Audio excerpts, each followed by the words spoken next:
विदिशा के मुक्तिधाम में पिछले 2 दशकों से मानव अस्थियां लॉकर में बंद हैं। अंतिम संस्कार के बाद सगे संबंधी मुक्तिधाम में अस्थियों को ताले में बंद कर भूल गए। मोक्ष की आस में 19 अस्थियां सालों से अपनों की बाट जो रही हैं और अस्थियों के मालिक बेगाने बन सुध लेने को तैयार ही नहीं हैं। विदिशा के मुक्तिधाम में सालों से तालों में बंद हैं।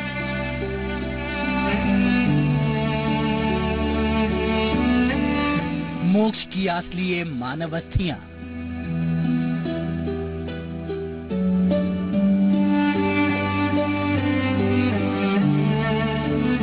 वृद्धाश्रम में मोक्ष की आस में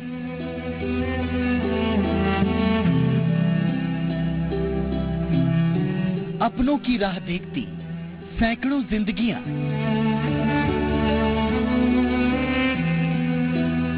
मुक्ति से मिलेगा मोक्ष।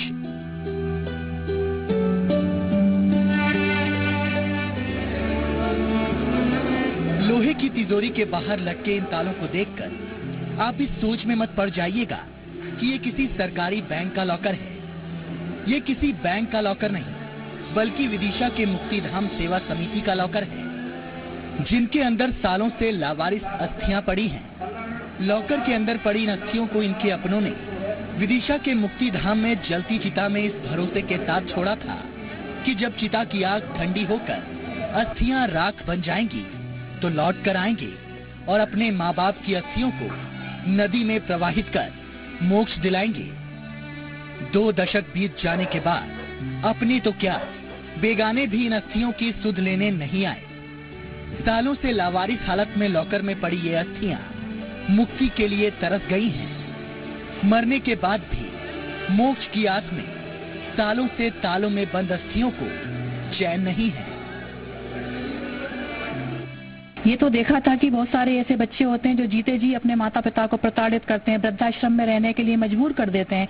लेकिन ये एक बहुत ही शर्मनाक और बहुत हैरत की बात है कि ऐसी संतानें भी मौजूद हैं जो अंतिम संस्कार के बाद में अपने माता पिता की अस्थियां विसर्जित नहीं करते हैं। उनका विसर्जन हम सभी मिलकर समय सीमा में करें।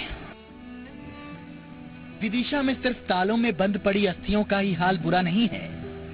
विदिशा के हरि वृद्धाश्रम में सालों से लावारिस पड़े और अपनों की बाट जोहते जोहते सैकड़ों माँ बाप की आंखें अब पथरा गई हैं, लेकिन कोई सुध लेने वाला नहीं है। अपनों की आस लगाए बैठे ये लोग वृद्धाश्रम के सहारे अपनी बाकी जिंदगी काट रहे हैं। वृद्धाश्रम में दिन काट रहे बुजुर्गों की सेवा में जुटे लोगों को अभी से ये डर सता रहा है कि इन लोगों को मुक्ति का मार्ग अपने नहीं, बेगानों के हाथों ही मिलेगा।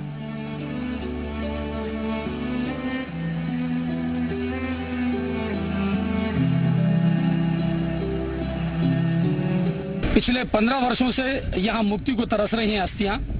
वर्तमान कार्यकाल में जो अध्यक्ष है मुकेश टंडन, उनकी परिषद के लोग, हम सारे समिति के लोग 30 सितंबर को पितृमोक्ष अमावस्या के दिन ऐसी अस्थियों को तर्पण से मुक्ति दिलाएंगे और एक अच्छा आयोजन करेंगे। दान पुण्य के साथ पिंड दान करके बेतवा में और नर्मदा जी में ऐसी अस्थियों को हम विसर्जित कर समाज में एक उदाहरण देंगे। सालों से तालों में बंद अस्थियों को लेने अगर कोई अपना नहीं आता है तो मुक्तिधाम सेवा समिति के प्रयास से 30 सितंबर 2016 को पितृलोक मोक्ष अमावस्या के दिन लावारिस अस्थियों को मुक्तिधाम सेवा समिति के लोग पूरी विधि विधान से मुक्त कर मोक्ष दिलाएंगे। और मैं वर्षों से ये देख रहा हूं कि जिन संतानों को माँ बाप ने बड़े अरमानों से पाला, वो संतानें उन्हें लावारिस छोड़कर यहाँ पर चली जाती हैं और हम उनकी पूरी सेवा करते हैं और इसके बाद उनका अंतिम संस्कार भी करते हैं भारतीय संस्कृति के अनुसार। हम कोशिश करेंगे कि उन अस्थियों का विसर्जन भी हमारे हाथों से हो और हमारे सहयोगियों के द्वारा हो।